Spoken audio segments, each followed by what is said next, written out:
Mais le Et donc, reproche au président Macky Sall, donc, malgré les crises que le Sénégal a connues depuis les indépendances, sauf peut-être en 1967 où Senghor a repoussé une fois l'élection en 68, c'est la première fois ou bien la deuxième fois que le Sénégal connaît une situation pareille.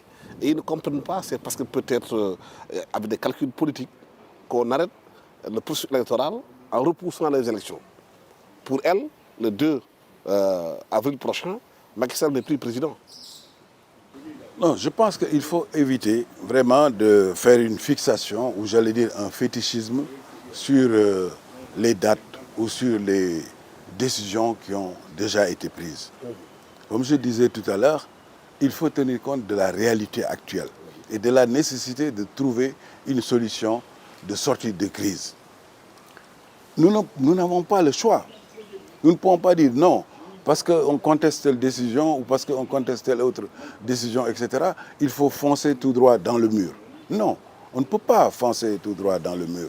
Il faut s'asseoir et voir comment on peut trouver ce que les anglo-saxons appellent un volcable solution, c'est-à-dire une solution praticable qu'il est possible de mettre en œuvre.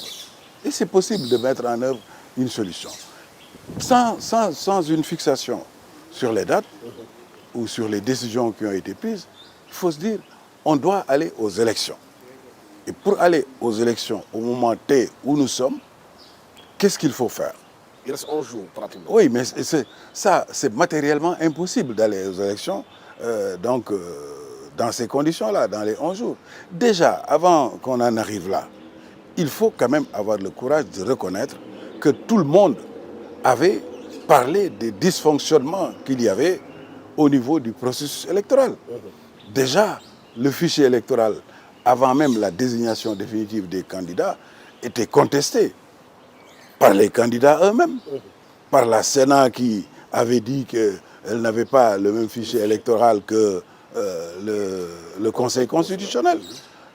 Bon, au niveau du ministère de l'Intérieur, on ne savait pas quel fichier il y avait parce que les candidats disaient qu'il y avait des gens qui avaient voté en juillet 2022 et qui aujourd'hui ne se trouvaient plus dans le fichier du Conseil constitutionnel.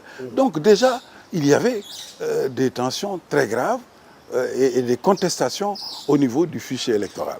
S'y ajoutent les dysfonctionnements qui ont suivi, déjà dans les décisions qui ont été prises par le Conseil constitutionnel, avec l'élimination des candidats qu'on appelle des candidats spoliés, mais ensuite avec la désignation des candidats définitifs, et ensuite ce qui a suivi avec la contestation de la candidature de Karim Wade et de Rose Wardini, et tout ça c'était des dysfonctionnements extrêmement graves qui allaient nous conduire effectivement vers des contestations pré-électorales, mais aussi des contestations post-électorales qui pouvaient nous conduire donc vers une situation inextricable.